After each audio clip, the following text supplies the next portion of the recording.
What is going on, everybody? It's Aaron Duncan here, back again with another video brought to you by Unnecessary Bluntness Sports Talk. Here's the channel where I give recap and analysis of the NFL. In particular, I show a little extra love to the Carolina Panthers. And in today's video, we're talking about the Panthers offense. We're going into the film room. There's been a lot of fingers being pointed, mainly at the offensive line. Of course, we know Joe Brady got scapegoated by Matt Rhule and got fired. So there was some pressure going to the coaches. But a lot of people want to say that nobody can thrive behind this offensive line. That's why you see Sam struggle. That's why PJ struggle. That's why Cam struggles. Some people are saying the receivers can't get open. Some people are saying the quarterbacks just aren't delivering when they have opportunities. It's a whole lot of mess going on. So in this video, I'm going to show you exactly who is to blame, because there's plenty of it to go around, and I'm going to get into the weeds in the film room and check that out. Before we get into that, like I said, let me introduce myself one more time. I'm Aaron Duncan here with the Necessary Bluntness Sports Talk, NFL, and Panthers content. So if you want to see more videos just like this one today, where I'm doing film breakdowns or analysis or news updates, because all the craziness that's happening this season and yet to come for this Carolina Panthers, because there could be a lot of moving parts and changes, make sure you are subscribed down below. Make sure you stay up to date and hit the subscribe button and the bell icon to turn notifications on for all. All is going to make sure you get notification for everything, okay? Because sometimes YouTube be player hating and stuff like that. They don't always send out notifications just to subscribers on a regular basis. So if you don't want to miss anything, got to hit all down below. And please give this video a thumbs up. It only takes you a few seconds. Really helps me out in the algorithm. And there's a lot of work that gets put into this video. Giving it a thumbs up lets YouTube know that you like the video, okay? So let's go ahead and get into it. Before I get my spill, let me know down below in the comments, who do you think is to blame for the offensive struggles the most? Do you think it's the coaches, quarterback, offensive line, receivers, whoever? Let me know down below in the comments. So specifically, give me some reasons, and specifically let me know, who do you think is to blame for the offensive struggles? So no matter what you commented down below, you're not wrong, because there's plenty of blame to go around on this offense. And it just seems like whenever the Panthers try to plug one hole, another one pops up from all over the place, from coaches to players. So receivers may be wide open downfield, but the quarterback doesn't have time to get them the ball. Or when the quarterback actually does have time, the receivers aren't open. They're getting jammed up. They're not getting any separation, and that's happening, stuff like that. Or if the quarterback gets time from the offensive line, he's not making the right read and delivering it to the open man. Or if he's trying to deliver it to the open man, he's not doing it accurately and on time, and the defense is breaking plays up, and it becomes predictable. And when I mean predictable, I mean that the coaches aren't doing a great job of putting these guys in position to succeed also. So there's a whole heap of trouble, and it's easy to blame it just at the offensive line or to just blame it at the quarterback, because when you're watching that broadcast on TV, you don't get to see the receivers downfield. You just see those 10, 11, 12 guys in the screen on offensive defense, and then you don't see what the skilled guys on the outside are doing, nor do you see from behind to see what's going on. But that's why we have the film today, to break it down. So let's go ahead and get into that film room and break it down. But as you can see, like I said, it's not that this offense is just incapable of doing the job correctly, because I showed you parts where they actually did their job. It's just they don't do it on a consistent play-by-play, week-by-week basis. And this is the type of result you get. I'm going to show you a good mix of clips, so bear with me, because I want to show you that they're actually capable of doing the job correctly. They just don't do it on a regular basis. And when it's bad, it's real bad when these guys look bad. So let's go ahead and get into this film against the Bills. So I told you guys, so this isn't breaking news. We know how bad the offensive line is, but I have to show you an example. Anytime a defense brings an extra defender, or they line up extra guys around the line of scrimmage, and they bring anything besides just 4 men, they just have a brain fart. They can't sort out any kind of twists or stunts or zone blitzes, and some guy usually ends up coming free. And that's exactly what happens here. Panthers try to go empty formation right here with Trips at the top, DJ at the bottom. Cam's going to try to work this side of the field, but this guy's going to blitz off the edge, and that just throws Cam Irving into a tailspin, and clearly he can't process the fact that an extra guy comes. Doesn't even see him. That guy comes free on Cam. But look at this. There's a check down open, maybe, but watch Robby pop open. Robby's wide open. Had we had any kind of time to be picked up, Robby would be wide open on this out route. This guy's not even looking. Yeah, this defender jumped up on the check down, but you'll see it from the back angle. Cam's going to get the snap. Why is this guy on the edge? Why is this guy on the outside of the edge? He's going to come from the left side of the screen, right side of the screen. He's sneaking, and he comes. Cam Irving, maybe he should. I mean, I get it, because his guy comes and goes inside. There's 4 of them, but there's 5 blockers, 5 rushers. There shouldn't be a guy that comes clean. Luckily, Cam breaks the tackle. He tries to get out, but he can't escape. He goes down. Let me go one back one more time just so you can see Robby. Wide open on the out route, Robby. But by the time Robby looks back, Cam's already under the rest and on the ground. Clearly, this offensive line has been holding us up in certain parts of this offense. When there's guys open, the offensive line doesn't give the quarterback time to get there. Another example, we're getting close to the red zone. We got single back right back to the right, trips at the bottom. DJ Moore up top by himself. Chance checking the protection. Once again, an extra guy comes, like I just said. Cam Irving just completely blocks down. A guy's coming free. Cam sees it, has to get rid of it off his back foot before anybody really even gets 5 yards down the field. Hit, tries to make a tackle, but doesn't really do much. Nobody's really open in that time span. Nobody can get open in a half a second, and that's exactly how much protection is coming. They don't sort it out. They double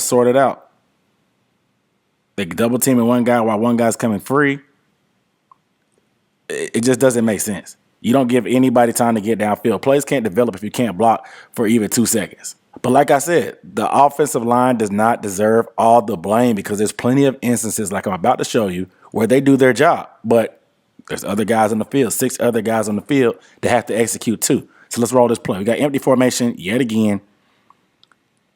Man coverage, there's 5 guys coming. Offensive line does a half decent job of giving Cam time. But look at this play. Locked up. Yeah, maybe BZ's open, but locked up. That's tough. Cam tries to step up. By the time that happens, guys are on him. Nobody's open. Let's take a look from the tight angle to see how the protection went. Cam gets it, hits his back foot. Protection's not bad. He shuffles a little bit. Nobody's really open. He tries to move around. Pocket collapses. It's over with.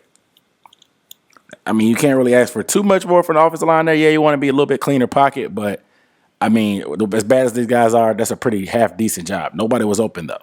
Let's check it again. It's 3rd and long. We can't trust our offensive line to hold up long enough to be able to get 10 yards. So a lot of people were mad about us throwing a pass short of the first down sticks, but it's kind of like a delayed screen. DJ Moore's going to run a drag route all the way across the field. The quarterback's going to hit him. These guys are going to slow block. They're going to run downfield and block. By the time DJ Moore catches the ball on this side of the field, he should have 3 blockers in front. 4 if you want to count Amir Abdullah, but lack of execution from the other guys outside the offensive line, because the offensive line did enough to give Cam time to get rid of the ball. But look, Amir, he doesn't take a good angle to get this block. Straight up misses it. DJ gets tackled short of first down. Running back just a little bit more. Because if Amir makes this block, what could have been? If Amir makes this block, you got 2 guys right here. DJ Moore can turn the corner. Has this guy blocked. These 2 guys up here, he could possibly get a first down. That doesn't happen. DJ gets stopped on 3rd down and long. We got a punt. Looking from the tight angle. Just for kicks and giggles. Look. He has a little bit of time to get rid of it. Gets rid of it. Amir does not make the block on this guy. DJ gets swallowed up. Not ideal. We all remember this play when it happened in the game. It was a devastating heartbreaker. We don't take chances down the field already in the first place. But when the opportunities are there, we have to capitalize. But yet again, we failed. This time, play action.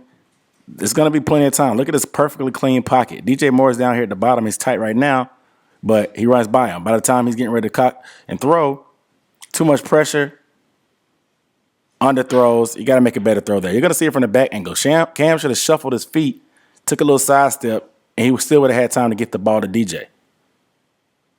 Play action, hits that back foot. There's a little bit of pressure in his face, but had he stepped back and shuffled a little bit, he probably could have made that part. Let's go back all the way to the top just to see.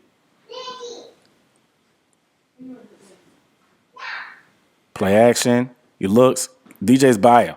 Cam still has time to shuffle. If he steps back a little bit, he still has plenty of time to get it to DJ because there's nobody going to catch him within 10 yards. He's already passed. The ball's in the throw. DJ has to slow down. Defense makes the play. The sad part is this is the same drive that I showed you where he missed DJ Moore deep on the sideline. It's going to be another opportunity for a big play, but Cam doesn't scan the field. He doesn't read the defense properly, and he ends up taking a check down. We saw this plenty of times from Sam Darnold when Christian McCaffrey played. He's overlooking reading the defense to throw the ball short. If you look DJ Moore in the seam right here, this is open in the NFL. It's a tough throw. But if he leads him right here down the middle of the field, DJ may score a touchdown here because this guy's jumping on here and DJ's open. The ball's gone already. He had time. Cam didn't get touched.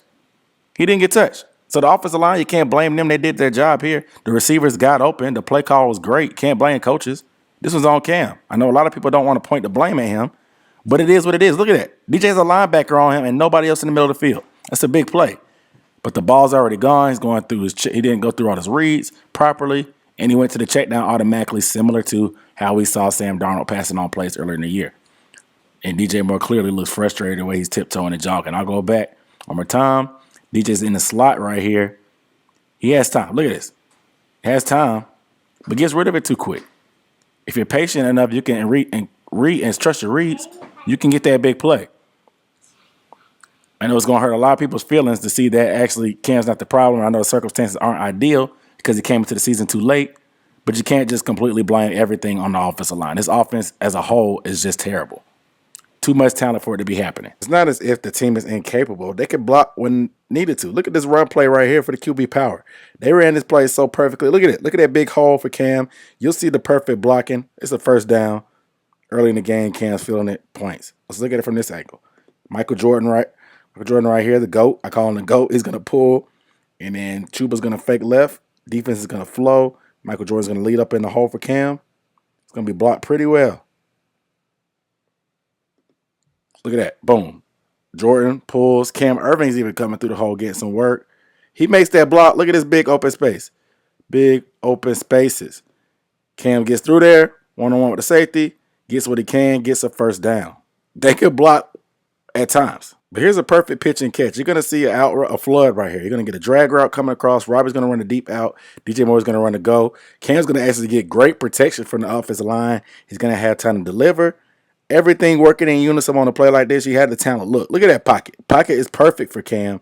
Robby's working through the defense. You got this drag route coming that's going to occupy this guy. And it's going to give Robby enough time to get behind him. DJ's running his guy out, creating this big open space for Robby. Perfect pass by Cam. Boom. Right there, Robby. First down on the out route. Great job pitching and catching. We'll take a better look at the pass pro right here. I'm telling you, they're capable of doing it at times. Look. They bring people down to the line of scrimmage this time too. But look, you can leave an Ian Thomas in here to block. Cam Irving helps pick it up. You get a guy right here down, double team and almost put on the ground. And look at that. Cam's dropping it right over those two defenders, right into Robby's breadbasket. First down. Let's look at it one more time from this angle. Robby works inside. He's turning that corner. Cam hits that back foot. He's cocked and ready to go. Good pass, getting it in between these defenders over the guys' heads, getting that in that little hole. First down, Robby. Talented offense that still produces at the bottom of the barrel because they're not executing on a game-by-game basis and the coaches aren't putting them into proper positions to succeed. So there's a whole heap of trouble. I'm pretty much not close to cleaning house on the offense and the staff in general also because, in my opinion, outside of Christian McCaffrey and DJ Moore, anybody on this offense can go because they haven't shown the ability to be consistent. And even with Christian McCaffrey and DJ Moore, Christian McCaffrey can't consistently be healthy, and DJ Moore can't consistently get open on a regular basis for the type of quarterbacks that we have. So I'm not married to anybody. I think it's just the problems are too big to fix with just one offensive lineman or maybe a new quarterback or whatever. Just need a fresh start and to go back to the drawing board. But we will see what happens. You guys let me know down below in the comments if your mentality has changed on who you blame the most as the culprit of why this offense is just so bad. Let me know down below in the comments. And also don't forget to hit the subscribe button down below and the bell icon to make sure you don't miss the next film breakdown that I bring to you because I'm doing all kind of film breakdown with the off season coming up. It's almost NFL draft time to start looking at that type of stuff. So make sure you guys are stay tuned. Without further ado, I'm signing off for Necessary Bluntness Sports Talk. My name is Aaron Duncan. I'll see you next time. Peace.